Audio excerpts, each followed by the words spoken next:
specifiers and escape sequences.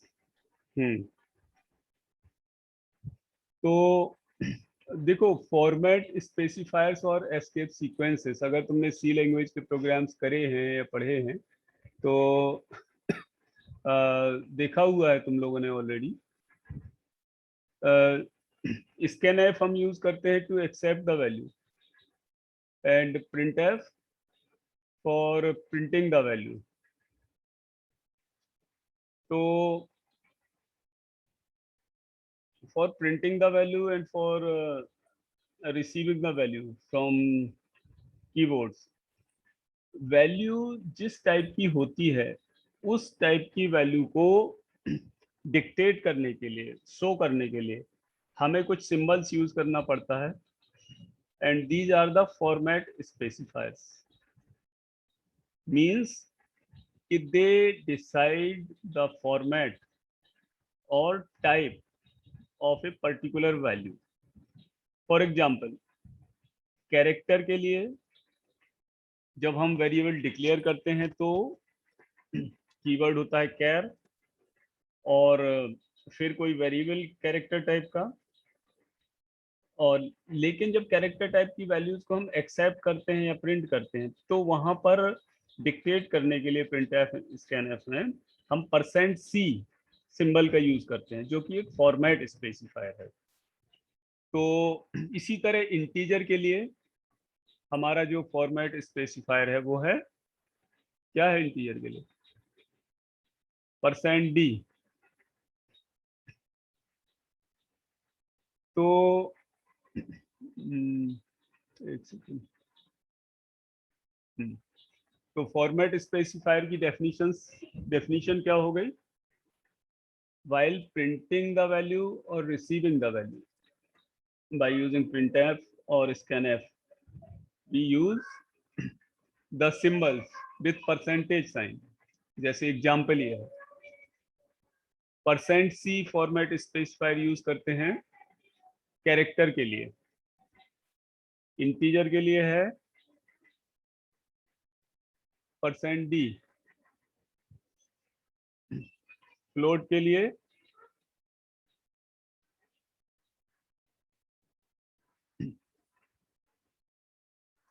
%d, float के लिए %f होता है,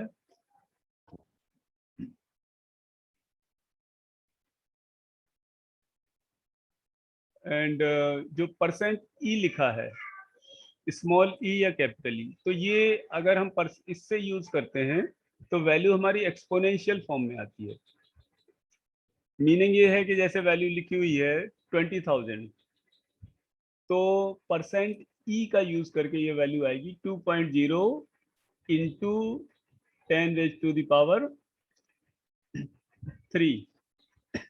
अब 10⁻³ तो लिख के आता नहीं है आउटपुट में सी लैंग्वेज में, तो ये लिख के आएगा 2.0 E3। E3 means 10⁻³ exponential 3। तो इस तरह काफी सारे फॉर्मेट स्पेसिफायर होते हैं जो कि हम डिफरेंट टाइप के प्रोग्राम्स में डिफरेंट तरीके से यूज करेंगे, तब सबका एग्जैक्ट पर्पज हमें दिखेगा। लेकिन जो हमारे मेन काम के हैं वो कैरेक्टर, इंटीजर और ये फ्लोट। और इसी तरह लॉन्ग के लिए है स्मॉल LD, %ld, और डबल के लिए %lf। एक लॉन्ग डबल होता है, तो उसके लिए अभी मैं इस पर डिक्टेट कर रहा हूँ स्लाइड्स में। कुछ और भी फॉर्मेट स्पेसिफायर है।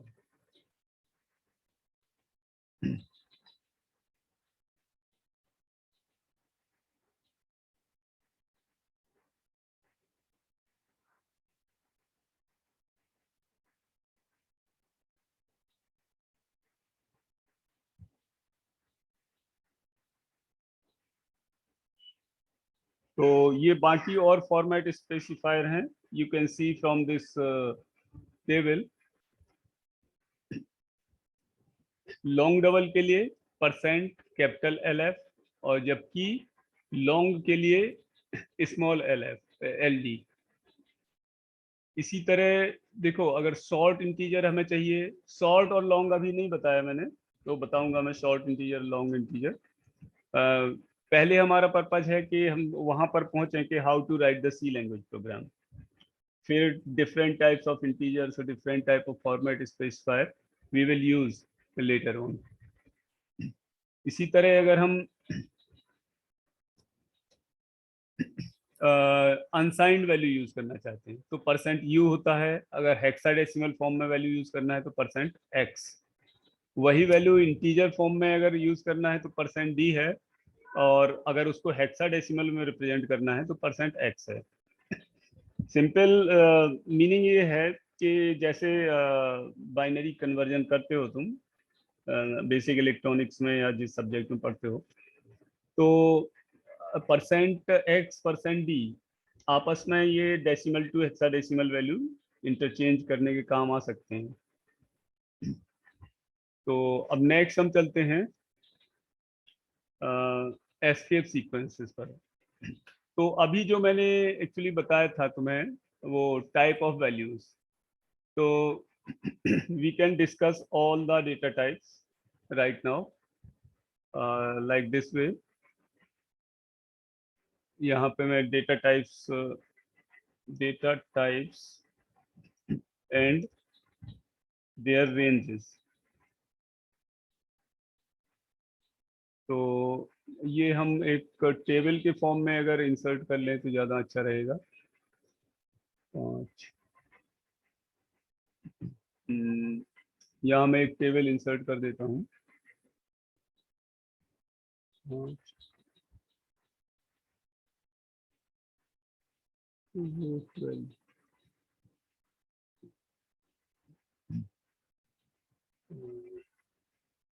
अब यहाँ पे क्या है कि ये हमारी जो है फोर्थ कॉलम बड़ा है, नहीं लास्ट कॉलम बड़ा है, थर्ड छोटा है, तो हम थर्ड को छोटा कर लेते हैं और लास्ट को बड़ा कर देते हैं। हाँ, यहाँ पे अब मैं कॉपी कर देता हूँ इसको।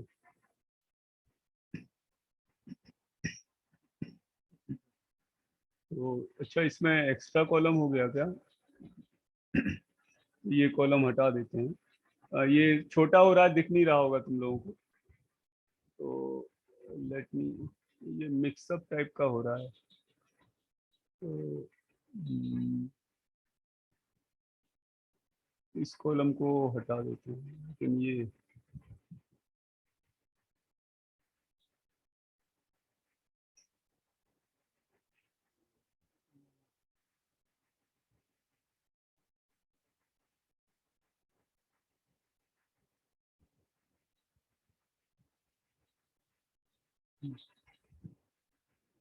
ये टेबल में थोड़ा अच्छा इसको बड़ी कर देता हूँ। हम्म,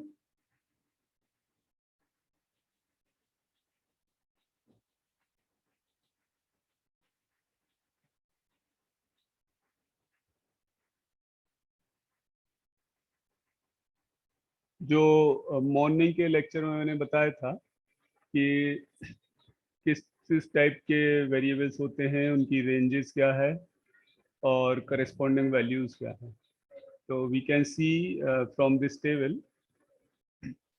कि अब इसको, इस कॉलम को भी हटा देते हैं।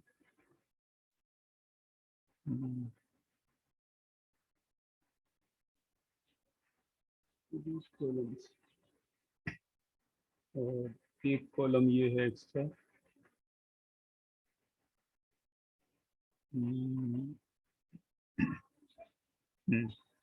अब इस टेबल से दिख रहा है सभी को?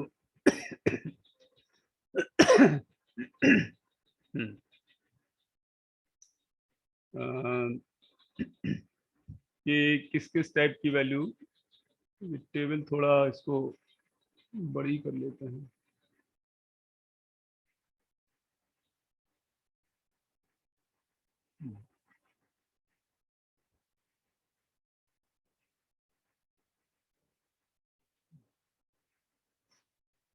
तो देखो, वेरिएबल टाइप, उसके लिए कीवर्ड क्या है, कितनी बाइट ले रहा है, और टोटल कितनी वैल्यूज हैं, और रेंज ऑफ वैल्यूज। तो ये मैंने मॉर्निंग के लेक्चर में बताया था तुम लोगों को। कि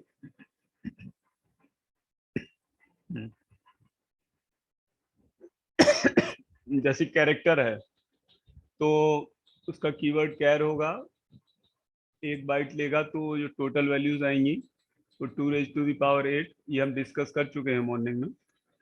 इसी तरह जो मैंने इंटीजर बताया था, तो इंटीजर के लिए इंट 2 बाइट, टोटल वैल्यूज 2⁻16 और रेंज हो जाएगी -32768 टू 32767। अब इसमें जो नया है वो ये है कि जैसे कैरेक्टर है तो उसकी वैल्यूज आधी नेगेटिव आधी पॉजिटिव हैं। तो इन वैल्यूज को अगर हम चाहें तो सारी वैल्यूज को केवल पॉजिटिव साइड ले सकते हैं, सारी वैल्यू पॉजिटिव। तो उसके लिए हमें डिक्लेयर करना पड़ेगा अनसाइंड कैर, जिसकी बाइट वही होंगी। इसी तरह इंटीजर में है कि अनसाइंड इंट अगर हमने डिक्लेयर कर दिया तो उसके लिए अनसाइंड इंट के लिए हमारा जो फॉर्मेट स्पेसिफायर होगा वो %u होगा। सिंपल इंटीजर के लिए %d होगा, लेकिन अनसाइंड के लिए %u होगा। जैसे पॉइंटर्स वगैरह में %u का हम यूज करते हैं। इसी तरह शॉर्ट, लॉन्ग और फ्लोट है, लॉन्ग, लॉन्ग डबल, डबल, ये सारी वैल्यूज हैं केवल जैसे ये 4 बाइट लेता है लॉन्ग इंटीजर्स, डबल 8 बाइट और लॉन्ग डबल 10 बाइट्स। तो रेंजेस बढ़ाने के लिए अगर हमें वैल्यूज पर्टिकुलर बड़ी वैल्यू चाहिए तो हम इस टाइप के डेटा टाइप का यूज करेंगे।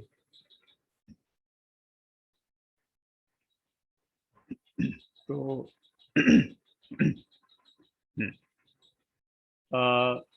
अब हम आते हैं एस्केप सीक्वेंसेस की तरफ।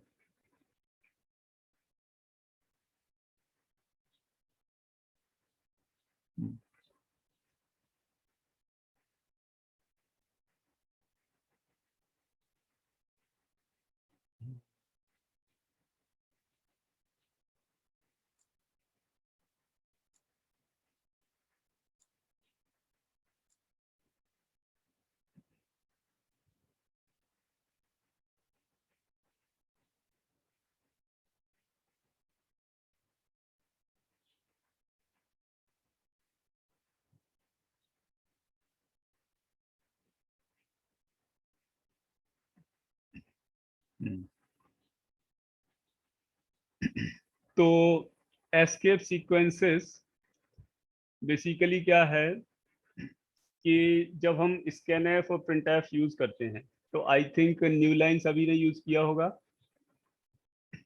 किया है नहीं? तो जो न्यू लाइन कैरेक्टर है या /t है, टैब, वो सब हमारे क्या है, एस्केप सीक्वेंसेस। तो एस्केप सीक्वेंसेस मेनली /n/t/r/a बहुत सारे होते हैं, लेकिन तुम लोगों ने केवल यूज किए होंगे न्यू लाइन और टैब के लिए। तो इंटरनली ये मेमोरी में कैरेक्टर की तरह स्टोर होते हैं, क्योंकि ये कैरेक्टर बेस्ड कंसेप्ट हैं। लेकिन ये एक्चुअल कैरेक्टर को कीबोर्ड से कोई कैरेक्टर रिप्रेजेंट नहीं करते, क्योंकि स्लैश के साथ यूज होते हैं, /n। लेकिन /n यहाँ कंप्लीटली एक सिंगल कैरेक्टर के रूप में काम करता है हमारा।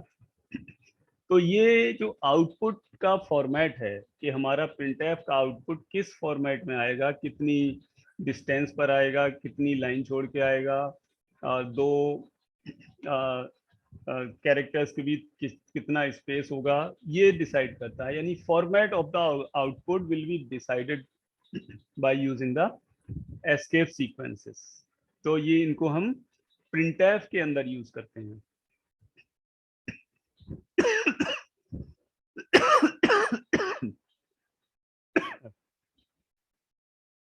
तो इनको क्या है कि मैं प्रिंटफ के अंदर हम यूज करते हैं,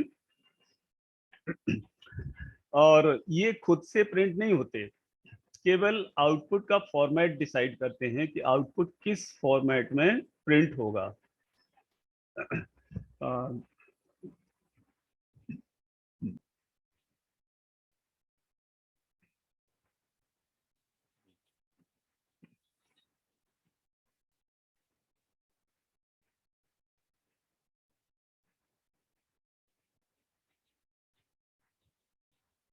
तो ये हमारी कंप्लीट टेबल है एस्केप सीक्वेंसेस की.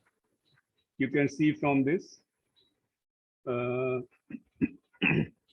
ये विजुअल है सबको या फिर इसको हम्म, हम्म,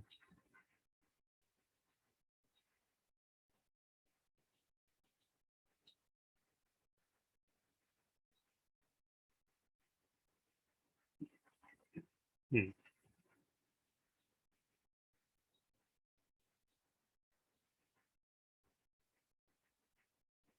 तो इसमें देखो क्या है कि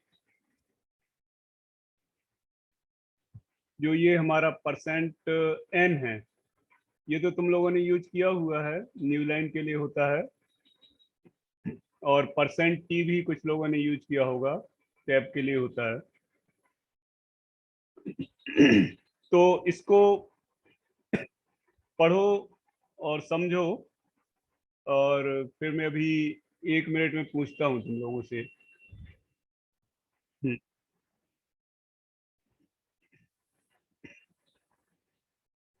तो न्यू लाइन यूज किया हुआ है तुमने. अभी हम जब प्रिंटफ फंक्शंस यूज करेंगे तो उसमें इन सब का यूज देखेंगे.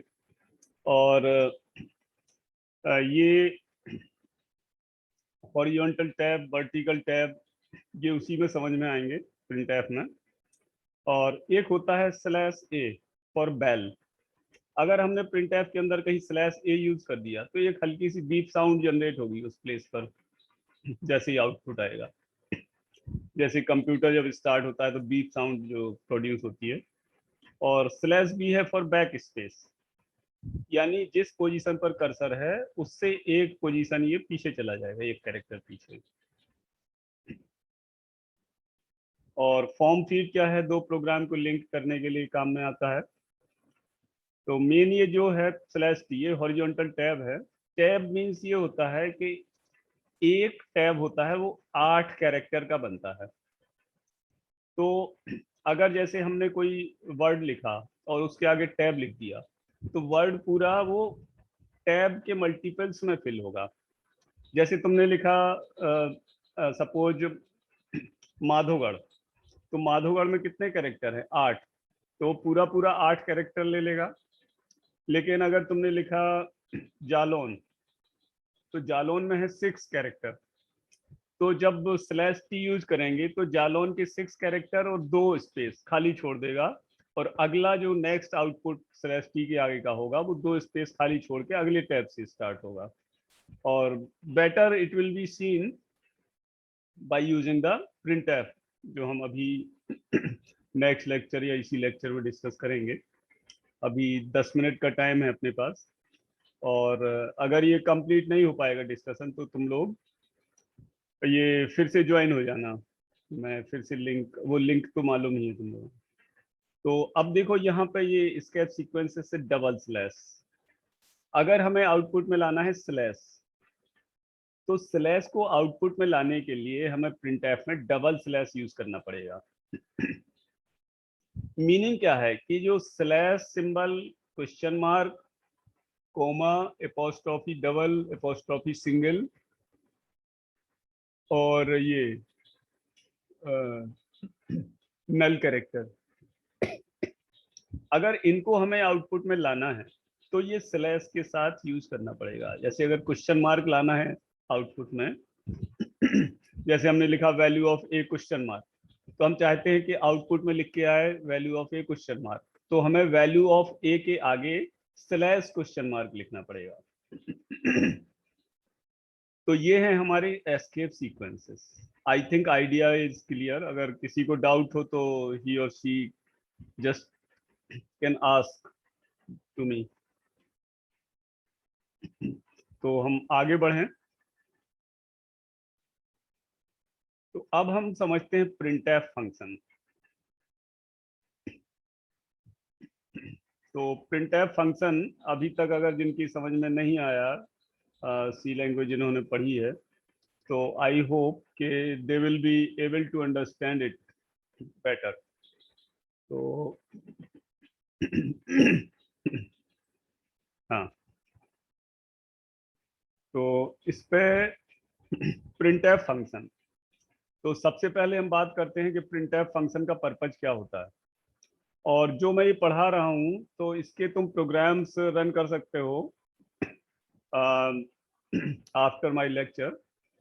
तो यू कैन जस्ट सी, क्योंकि अगर प्रोग्राम जब रन करोगे तभी तुम बेटर इसको सी लैंग्वेज को सीख पाओगे। C language is something art also. जितना इसको करोगे, प्रोग्राम करके सीखोगे, उतना ज़्यादा तुम्हें आएगी। जस्ट लाइक जैसे योगा एक आर्ट है कि करने से होगा, तो ऐसे ही यहाँ पे भी है कि प्रोग्राम्स और कंसेप्ट ये तुम्हें प्रोग्राम करने से, रन कराने से ही आएगा।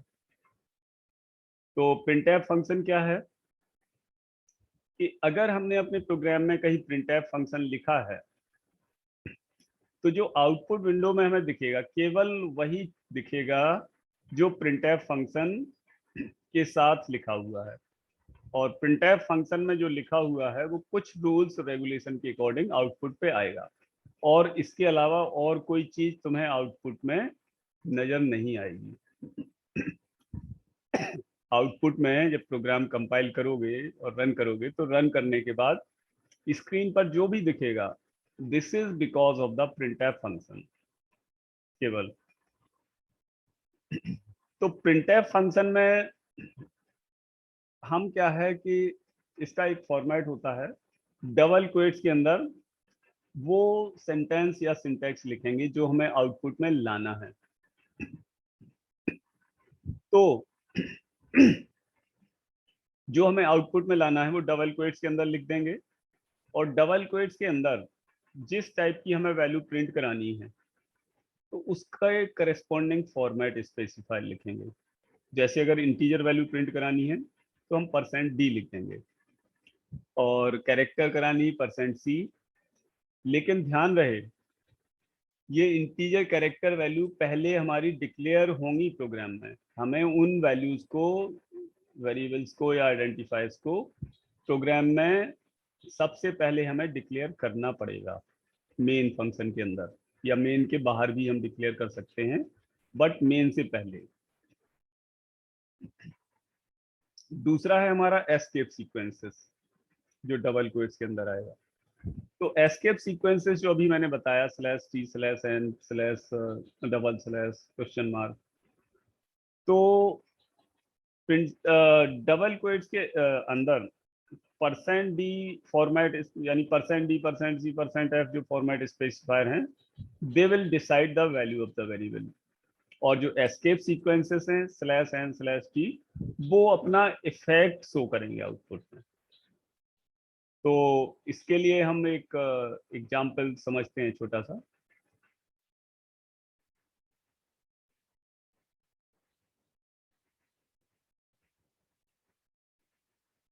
अ,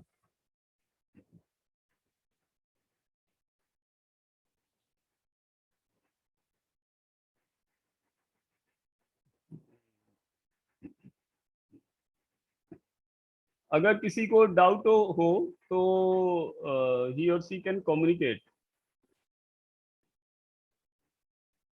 it is just an interactive class so that everyone can learn the C language in a better manner. So let we have this simple program from C language. अब देखो programme हमने लिखा तो है, लेकिन प्रोग्राम्स जो लिखा जाता है जैसे कि मैंने अभी बताया तुम लोगों को प्रीवियस लेक्चर्स में कि सबसे पहले हम प्रोग्राम की स्टार्टिंग में लिखते हैं file #include stdio.h #include conio.h। तो conio.h हमने यूज की है इस गेट ch के लिए, और हम चाहें तो क्लियर स्क्रीन यूज कर सकते हैं, जहां जैसे ये हमने यूज किया क्लियर स्क्रीन। तो क्लियर स्क्रीन से क्या होगा कि इस प्रोग्राम के जब आउटपुट आएगा तो नेक्स्ट प्रोग्राम या इसी प्रोग्राम को हम दोबारा अगर रन कराएंगे तो वो प्रीवियस रन का हमारा आउटपुट स्क्रीन पर नहीं लिखा रह जाएगा, साफ हो जाएगी, क्लियर हो जाएगी। तो इतना तो तुम लोग जानते हो कि कोई भी प्रोग्राम लिखना है तो सबसे पहले हमने फाइल्स इंक्लूड करी, उसके बाद जो भी हम लिखेंगे वो सब कुछ मेन फंक्शन के अंदर लिखेंगे। मेन फंक्शन क्या है वो जब हम फंक्शन डिस्कस करेंगे तो उसमें डिस्कस करेंगे। तो मेन फंक्शन के अंदर हम ओपनिंग ब्रेस और क्लोजिंग ब्रेस, इन दोनों ब्रेसेस के बीच सब कुछ लिख देते हैं। मेन क्या है, एक फंक्शन है। फंक्शंस हमारे बहुत सारे हो सकते हैं लेकिन किसी भी प्रोग्राम में मेन नाम का एक ही फंक्शन रहेगा, बाकी फंक्शंस हमारे यूजर डिफाइंड फंक्शंस हो सकते हैं। तो फंक्शंस क्या है, उसका फॉर्मेट क्या है, कैसे यूज करेंगे, वो तो बाद की चीज है। अभी पहले हम ये तो समझ लें कि मेन के अंदर प्रोग्राम हमारा कैसे लिखा जाता है। तो जो भी हमारा पर्पज होगा प्रोग्राम का, सबसे पहले हमारा पर्पज होता है कि वेरिएबल्स को डिक्लेयर करना, the declaration of the variable. तो इस प्रोग्राम का ये जो एग्जाम्पल लिखा है, इस प्रोग्राम का कोई पर्पज नहीं है, केवल हमारा पर्पज है क्या, प्रिंटफ को समझना कि किसी प्रोग्राम में अगर प्रिंटफ लिखा है तो उसका आउटपुट कैसे आएगा। सिर्फ ये पर्पज है, अभी और कोई पर्पज नहीं है। तो पहला काम हमारा होता है मेन के अंदर to declaration of the variable. इस प्रोग्राम में कितने वेरिएबल डिक्लेयर्ड हैं, कौन बताएगा? अभी लगभग 1 सवा मिनट है हमारे पास। तो 3 वेरिएबल है सर। कितने वेरिएबल्स हैं? 3 वेरिएबल। Okay good. एक तो है पहला इंटीजर टाइप का। अब देखो ये प्रोग्राम अभी क्लोज हो जाएगा 1 मिनट बाद, 40 मिनट की लिमिट के साथ। तो फिर हम 5-10 मिनट का गैप लेके फिर से स्टार्ट कर देंगे इसी को। ठीक है, तो तुम लोग फिर से कनेक्ट हो जाना। तो पहला है क्या, int i equal to 66। I variable है इंटीजर टाइप का जिसकी वैल्यू हमने ले रखी है 66। अब ये वैल्यू हमने क्या है, जहां पर वेरिएबल डिक्लेयर किया है उसी मोमेंट पर ले रखी है। हम चाहें तो स्कैनएफ का भी यूज कर सकते हैं, लेकिन स्कैनएफ अभी हमने समझा नहीं है, तो हम विदाउट स्कैनएफ, केवल हमारा पर्पज है प्रिंटएफ को समझना। दूसरा वेरिएबल है कैरेक्टर टाइप का जिसका नाम है x, जिसकी वैल्यू है d। और जब हम कैरेक्टर वैल्यू लेंगे कोई भी, तो वो एक सिंगल कैरेक्टर आएगा, single symbol is the character. तो कैरेक्टर जो भी होगा वो सिंगल क्वेट्स में लेंगे हम, जैसे ये सिंगल क्वेट्स के अंदर डी लिखा है। तो ये, और तीसरा है फ्लोट।